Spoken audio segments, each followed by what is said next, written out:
कोपल भाटिया जी। राधे राधे। राधे राधे महाराज जी। महाराज जी, ऐसी कौन सी चीज है जो इंसान को किसी भी अन्य इंसान को नहीं बतानी चाहिए और ना ही बांटनी चाहिए? अपने अंदर की भजन वृत्ति, और कुछ नहीं। आपका भजन कितना चल रहा है, कैसा चल रहा है, किसी से मत बताइए। और तो सब बेकार की चीजें, रुपया पैसा घर मकान, ये तो सब नष्ट ही हो जाएगा, ये सब नाशवान है। जहाँ शरीर छूटा तो फिर क्या रह गया। लेकिन इसे गुप्त रखना चाहिए, अपने भागवती का अनुभव गुप्त रखने चाहिए, भगवान की कृपा जो आप पर हो रही उसे गुप्त रखना चाहिए, अपने भजन का प्रभाव, अपने भजन की रुचि, अपने भजन की बढ़ोत्तरी, ये सब गुप्त रखना चाहिए। भागवतिक संबंध से सब गुप्त रखना चाहिए। अगर हम किसी से प्यार करके कहना भी चाहते हैं तो एक संत मिले थे, उन्होंने ऐसा बताया था कि ऐसे से ऐसा किया जाए तो ऐसा लाभ मिलता है। बस मैं वो किया और मुझे लाभ मिला, ये नहीं बताना है। वो ऐसे से ऐसा, उन्होंने, एक साधक ने ऐसा अनुष्ठान भी किया तो उसको लाभ मिला। अब वो साधक आप ही हैं, लेकिन आप एक साधक, अमुक साधक, किसी साधक ने ऐसा अनुष्ठान किया तो उसको ऐसा लाभ हुआ। ये नहीं बताना चाहिए कि मैंने अनुष्ठान किया, मैंने लाभ लिया। उसे गुप्त रखा जाता है, उसे इशारे से बताया जाता है अपने प्रियजनों को, और प्रियजनों से तो वार्ता ही नहीं की जाती परमार्थ की। जॉली चौहान जी, हरियाणा से। राधे राधे महाराज जी। महाराज जी, जब शरीर अस्वस्थ होता है तो मन साधना में एकाग्र क्यों नहीं रह पाता? और ऐसी अवस्था में मन, क्योंकि शरीर से आसक्त है मन, इसलिए ना। अगर भगवान में पहले, ये इसीलिए महापुरुषों ने कहा है, यावत स्वस्थमिदम कलेवरम यावत च दूरे जरा। जब तक बुढ़ापा दूर है और शरीर स्वस्थ है तब तक मन को भजन में लगा लो। नहीं, जब अस्वस्थ शरीर होगा और बुढ़ापा से युक्त हो जाएगा तो ऐसे समझो जैसे आग लगने पर कुआं खोदना बेवकूफ़ी है। आग लगी, बोले कुआं खोदो, पानी निकालो, तो जल ही जाएगा सब। अब बुढ़ापा आ गया, शरीर अस्वस्थ है, अब आप सोचो अब माला चलावे तो नहीं चलने वाला, क्योंकि जीवन में अभ्यास नहीं किया ना। तो स्वस्थ शरीर से भजन करना जाए तो अस्वस्थ शरीर में भी भजन होता है। और यदि अभ्यास नहीं किया तो उस समय मन पीड़ा से युक्त हो जाता है, इसलिए फिर भजन में लगता नहीं। इसीलिए तो बचपन से अभ्यास करना चाहिए, अच्छे कर्मों का, भगवान के नाम जप का, शास्त्र स्वाध्याय करके ज्ञान अर्जन करना चाहिए, जिससे हम रुपया से थोड़ी दुख से बच सकते हैं। जो आंतरिक पीड़ा है वो रुपया से दूर होने वाली नहीं है, वो मकान से दूर होने वाली नहीं, वो लोगों से दूर होने वाली नहीं, वो केवल परमात्मा से ही दूर होगी। इसलिए निरंतर नाम जप करते हुए सत्कर्म करो। सत्कर्म करने से हृदय शीतल हो जाएगा, मन प्रसन्न हो जाएगा। नहीं तो बहुत विचित्र माया है, ऐसे फंसाए है, पूरा जीवन व्यतीत हो जाता है, समझे में नहीं आता। 40 वर्ष हो गए, 50 वर्ष हो गए, 50 वर्ष हो गए जीवन के, अब पता नहीं 5 मिनट है कि नहीं है अगले। और अभी हम सुखाई की खोज में हैं, इस वस्तु में सुख, उस वस्तु में सुख, धन आ जाए, ये आ जाए, वो आ जाए, इसमें सुखी हो जाएंगे। और सुख तो जहाँ है वो है परमात्मा, जो आनंद सिंधु सुख राशि, सी करते त्रैलोक सुपासी, सो सुख धाम नाम रामा। जो भगवान सुख धाम है वही आनंद सिंधु है। उनका जब तक जप नहीं करोगे, भजन नहीं करोगे, तब तक शांति, आनंद ये सब प्राप्त होने वाला नहीं। जो खूब नाम जप करो। नेहा जी, दिल्ली से। राधे राधे। राधे राधे महाराज जी। गुरुदेव, हर भक्त अपने जीवन का अंतिम लक्ष्य भगवान को प्राप्त करना चाहता है, पर आपके अनुभव में भक्ति यात्रा का वास्तविक सार किस चरण में प्रकट होता है? जब हृदय पहली बार भगवान से जुड़ता है, या जब कठिनाइयां और परीक्षाओं के बीच में विश्वास बना रहे, या भक्ति करने वाला भगवान की उपस्थिति का अनुभव करे? भक्त कैसे जाने कि उसकी यात्रा के वो किस चरण में है?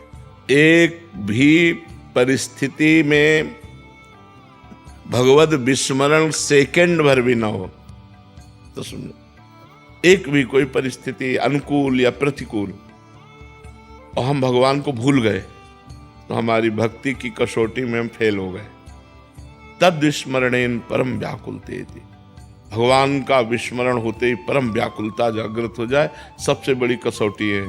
सुख आए या दुख आए, अच्छी परिस्थिति हो या बुरी परिस्थिति हो, लोग सम्मान कर रहे हो या अपमान कर रहे हो, भगवान का विस्मरण ना हो, यही कसौटी है। त्रिभुवन की राजलक्ष्मी देने पर भी जो आधे पल के लिए अपने प्रभु का विस्मरण न करे वही महाभागवत है। जो कहीं किसी भी प्रकार का राग नहीं, एकमात्र मेरे तो गिरधर गोपाल दूसरों न कोई, वो महाभागवत है।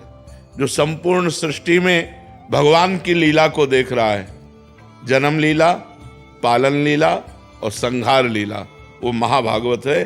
जो केवल भगवान की लीला देख रहा है, ये सब भगवान की लीला हो रही, न किसी से अपनापन, न किसी से द्रोह, निरंतर भगवान में स्थित है, वो महाभागवत है। ये पहचान अंदर की है। हर परिस्थिति में भगवान का स्मरण चलना चाहिए। स्मरण रुक गया, आप कच्चे हैं। चाहे जैसी भयानक परिस्थिति हो, हमारे अंदर भगवान का स्मरण चल रहा है, यही सबसे खास स्थिति है। भगवान का स्मरण निरंतर चलता रहे, स्मरण ही भगवान मांगते। अनन्य चेता सततम यो माम स्मरति नित्य सा तस्याहम सुलभा पार्थ। मैं उसके लिए सुलभ हो जाता हूँ जो निरंतर मेरा स्मरण करता है, निरंतर भगवान की स्मृति में रमण करते हुए अपने कार्य कर रहा है। किसानी, व्यापार, नौकरी सब कार्य कर रहा है, लेकिन भगवान का स्मरण करते हुए, वही महाभागवत है। ममता पांडे जी, रांची से। राधे राधे महाराज जी, आपके चरणों में कोटि कोटि प्रणाम। महाराज जी, मैं जानना चाहती हूँ कि कोई व्यक्ति सिर्फ अपने कर्म को ही प्रधानता देकर सफलता प्राप्त कर सकता है, या क्या प्रभु की कृपा उनको भी प्राप्त होती है जो सिर्फ ईमानदारी से काम? कर्म तो दो ही प्रकार के होते हैं, शुभ और अशुभ। जब हम केवल कर्म प्रधानता रखेंगे तो दोनों प्रकार के कर्म बनेंगे, कभी शुभ बन जाएगा तो कभी अशुभ बन जाएगा। तो शुभ और अशुभ दोनों बांधने वाले हैं। भगवत प्राप्ति तो होती नहीं कर्म से, कर्म से भगवत प्राप्ति नहीं होती, कर्म योग से भगवत प्राप्ति होती है। जो वही कर्म भगवान के लिए किया जाता है और भगवान का स्मरण करते हुए किया जाता है, तो कर्म योग बन जाता है। सब में भगवान की भावना करके, भगवान का स्मरण करते हुए जब हम कर्म करते हैं, तो न वो शुभ होता है ना अशुभ, वो भागवतिक कर्म हो जाता है। लेकिन केवल कर्म तो वो शुभ और अशुभ दो ही प्रकार के होते हैं, और दोनों बांधने वाले होते हैं। शुभ कर्म मानो सोने की जंजीर से बंधा हुआ, और अशुभ कर्म मानो लोहे की जंजीर से बंधा हुआ, लेकिन बंधा तो दोनों से ही है। तो कर्म से तो पूर्ण सुख की प्राप्ति होती नहीं, कर्म योग से पूर्ण सुख की प्राप्ति होती है, जो भगवान का स्मरण करते हुए भगवान के लिए किया जाता है कर्म। जो अपने लिए कर्म किया जाता है वो दो ही प्रकार का होता है, पाप और पुण्य। कहीं पाप बन जाता है, कहीं पुण्य बन जाता है। पार्थ अहमदाबाद से। राधे राधे महाराज जी। महाराज जी, मैं जब भी कोई कार्य करता हूँ, मुझे ऐसा लगता है कि कहीं मुझसे कोई अपराध ना हो जाए या मेरे भीतर अहंकार ना आ जाए, क्योंकि सत्संग में बहुत बार बढ़िया बात है, ये बात आना बढ़िया बात है। डरते रहोगे तो बच जाओगे। बट अभी हर बात में चिंतन होता रहता है कि अपराध ना बन जाए, ये डर। ज्यादा डर तो ठीक नहीं, पर डर होना ठीक है। डर से बच जाओगे, डर से बच जाओगे। सोच आदि क्रिया जो करनी धाम में आते हैं तो हाँ, जैसे माँ की गोद में जैसे शौच करे तो कोई अपराध थोड़ी होता है। तो वृंदावन तभी माँ है, माँ की तरह कृपालु है। अब हम यहाँ आएंगे तो लघु शंका भी यहीं करेंगे, शौच भी यहीं करेंगे। तो माँ है, वृंदावन धाम माँ है। तो हम माँ की गोद में जैसे शौच लघु शंका हो गई तो उसे अपराध थोड़ी माना जाता है। छोटा बालक तो हम भगवान के धाम के आगे तो छोटे बच्चे ही है, तो हम बच्चे की तरह अपने को देखें, वृंदावन को माँ की तरह देखें, तो कोई अपराध नहीं। अंत में सबका अंत क्या है? परमात्मा ही तो है। प्रारंभ क्या है? परमात्मा ही तो है। मध्य क्या है? परमात्मा ही तो है। बीच में क्यों रुके हो? फिर बढ़ो। अगर बहुत सोचने वाले हो तो उसको अंत तक पहुंचाओ। सोचो, अगर सोचने में लगो तो सोचो आप कौन है।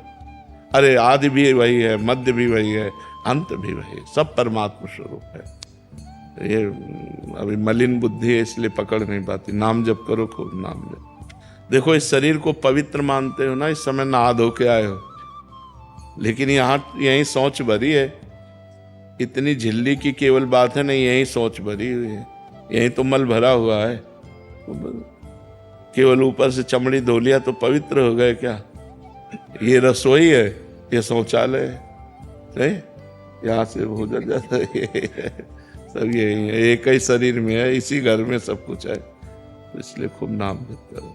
महाराज जी ये काफी जनों का भी प्रश्न ऐसा होता है कि जैसे बहुत कुछ सुन लेते हैं, वो इतने भयभीत हो जाते हैं, इतना सोचने लग जाते हैं कि भजन भूजन तो एक साइड, कहीं हाथ लगा दिया तो इसको हाथ लगा दिया, फिर मतलब हाथ ही धोते रहो। एक तो कल आए थे कह रहे मैं पूरा दिन हाथ ही धोता रहता हूँ। हम इसीलिए असलियत समझाते हैं कि पवित्रता क्या है, विचार की पवित्रता है।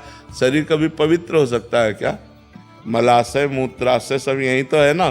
तो चमड़ी से, जैसे रेशम के कपड़े में रेशम पवित्र होता है और उसके कपड़े में, थैले में मल भर दिया जाए और ये आपको पता हो, तो आप क्या उसे पवित्र मानेंगे क्या?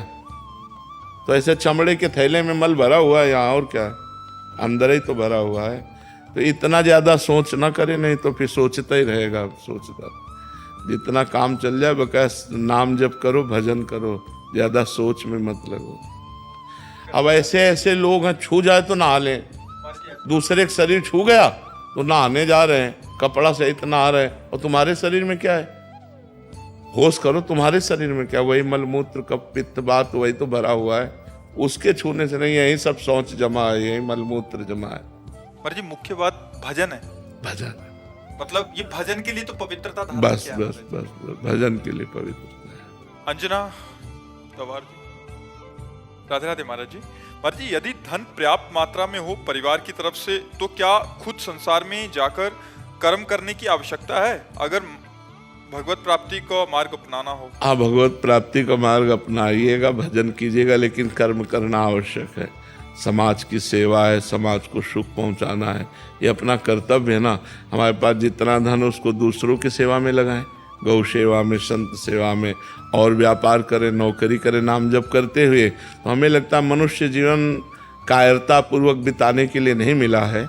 इसे संघर्ष में, मेहनत में खूब कर्म करके और समाज को सुख पहुंचावे, ऐसा करें, ऐसा करें। पर्याप्त धन है तो अगर हम जवान हैं, स्वस्थ हैं, तो हम कर्म करें और धन एकत्रित करें, अस्पताल बनवा दें, ऐसी चीज़ें कर दें जिससे हमारे समाज को सुख मिले। मान लो फ्री डॉक्टर है, फ्री औषधि है, तो बहुत से गरीब ऐसे लोग हैं जो इसका लाभ ले सकते हैं। तो हमें लगता है करना चाहिए, कायर बनकर नहीं बैठना चाहिए, भजन करते हुए कार्य करना चाहिए। राहुल जी जयपुर से।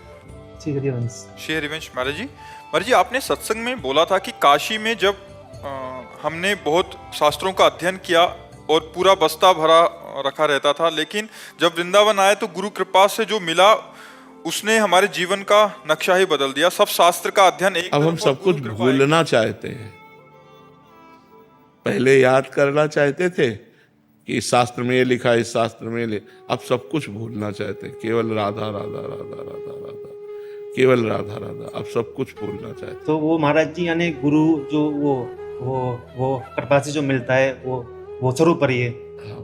तो लेकिन महाराज जैसे आज मैं आपकी शरण में हूँ, तो मैं तो खुद वो नीच हूँ, वो अधम हूँ, तो मुझे से आपके शरण कैसे तो ये बहुत बड़ी बात तुम्हें सुनने को मिली कि अब मैं सब कुछ भूलना चाहता हूँ, केवल राधा राधा राधा याद रखना चाहता हूँ।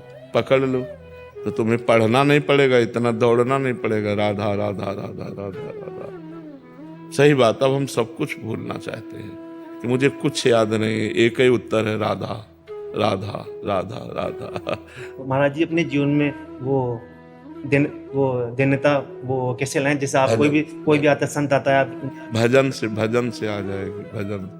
और जहाँ जहाँ अहंकार होता है वहाँ वहाँ भगवान खटिया खड़ी बिस्तरा गोल कर देते हैं। नहीं, अब जैसे अपने लोग हैं ना, तो अपनी ऐसी स्थिति समझ में आती है कि अगर अंगुली ऐसे भी हो रही तो मेरे भगवान की कृपा से हो रही, मेरी सामर्थ्य नहीं कि मैं ऐसे अंगुली कर सकूं। बिल्कुल सच्ची समझो, भगवान के बल से हो रही, मेरी ऐसी सामर्थ्य नहीं मैं अंगुली कर सकूं। भगवान का खूब नाम जप करो तो ऐसी अहंकार गलित हो सकता है, नहीं तो बहुत कठिन है अहंकार गलित होना। निकिता जी। राधे राधे महाराज जी। महाराज जी बचपन से हमें सिखाया है कि अच्छा करोगे अच्छा होगा। जीवन में फिर कठिनाइयां आती हैं और हम उसके लिए तैयार नहीं होते। फिर सब ये कहते हैं कि पिछले जन्म के कर्म है। ऐसे में बिना कुछ जाने सब कुछ स्वीकार करके कैसे आगे जीवन बिताया जाए? महाराज जी कह रहे हैं कि अच्छा करेंगे तो अच्छा होगा, ये अभी सिखाया जाता है। बट पूर्व के कुछ कर्मों का प्रभाव से परिस्थितियां ऐसी आई तो फिर उसके लिए हम तैयार नहीं थे, तो उसमें फिर कैसे सामंजस्य बनाए? पीछे के कर्मों का फल है या अभी जो हम कर्म कर रहे हैं तो उसका अच्छा ही होगा? नहीं, अभी जो हम अच्छा कर्म कर रहे हैं वो आगे फल मिलेगा। फसल तुरंत बो के थोड़ी काटी जाती, 4-6 महीना लगता है। ऐसे ही जो हम अभी कर्म कर रहे हैं वो आगे फल मिलेगा, लेकिन पीछे जो हमारे द्वारा कर्म हो गए हैं उनका फल अभी हमें भोगना पड़ रहा है। इसलिए नाम जप करें तो पीछे के कर्म को भोगने की सामर्थ्य देगा और आगे के गंदे कर्मों को भस्म कर देगा। नाम जप इसीलिए सबसे हम प्रार्थना करते हैं कि थोड़ा ही सही पर नाम जप जरूर कीजिए, राधा राधा राधा राधा, जिससे तुम्हारा मंगल होगा, तुम्हारा कल्याण होगा, तुम दुख सहने लायक बनोगे नहीं। ऐसे ऐसे दुख आते ऐसा लगता है कि अब क्या करें, पर नाम जप के द्वारा उस दुख को सहा जा सकता है, उसको झेला जा सकता है। तो नाम जप जरूर करना चाहिए, सबको नाम जप करना चाहिए, क्योंकि कोई ऐसा नहीं जिससे पाप न बना हो पुण्य न बना हो। तो जब पाप का फल आता है तो दुख विपत्ति संकट आता है, और जब पुण्य का फल आता है तो सुख संपत्ति और लाभ प्राप्त होता है। इसलिए नाम जप करो, नाम जप से ही सब ठीक होगा। मधु जी दिल्ली से। राधे राधे महाराज जी। महाराज जी, पूजा हमेशा आसन पर बैठकर ही करनी चाहिए, ऐसा क्यों कहते हैं? और जब हम श्वास श्वास सिमरन करते हैं तो हम आसन पर तो नहीं बैठते, तो क्या वह उचित नहीं, किसने कहा कि केवल आसन पर बैठकर ही पूजा होती है? पूजा तो चलते फिरते भी होती है। अगर हम मानसिक कोई सेवा कर रहे हैं, सांसारिक कार्य कर रहे हैं और भगवान के भाव में डूबे, तो क्या उस समय पूजा नहीं हो रही क्या? ये तो प्रारंभिक बात है कि शुरुआत करने के लिए आसन में बैठकर पूजा शुरू करते हैं, नहीं तो हमारी हर कर्म पूजा है। केवल अगरबत्ती धूप बत्ती आरती करना ही पूजा थोड़ी, फावड़ा चलाना भी पूजा है, नौकरी करना भी पूजा है, व्यापार करना भी पूजा है। वो सब भगवान के कार्य हैं, उन्हें हम भगवान का मान करके भगवान का स्मरण करते हुए करते हैं तो सब पूजा है। ऐसा नहीं कि आसन में बैठकर ही पूजा की जाती हो, फावड़ा चलाते हुए भी पूजा होती है, गोली चलाते हुए भी पूजा होती है। पूजा का मतलब है भगवत भाव से युक्त हो जाना। अब आसन में बैठे चिंतन संसार का हो रहा तो पूजा कहाँ हो रही? और संसार का कार्य कर रहे, चिंतन भगवान का कर रहे तो पूजा हो रही है। खास बात चिंतन है। अनन्यस चिंतयन्तो माम ये जनाः परिपासते। भगवान कह रहे जो अनन्य चिंतन करता है। पूजा का मतलब हम लोगों ने मान रखा है अगरबत्ती घुमा लिया, ये हमें ऑफिस जाना है जल्दी करो और अगरबत्ती ऐसे घुमा रहे हो, पूजा नहीं। जब समय मिले तो अगरबत्ती भी घुमा लो, नहीं तो राधा राधा आराम से ऑफिस जा रहे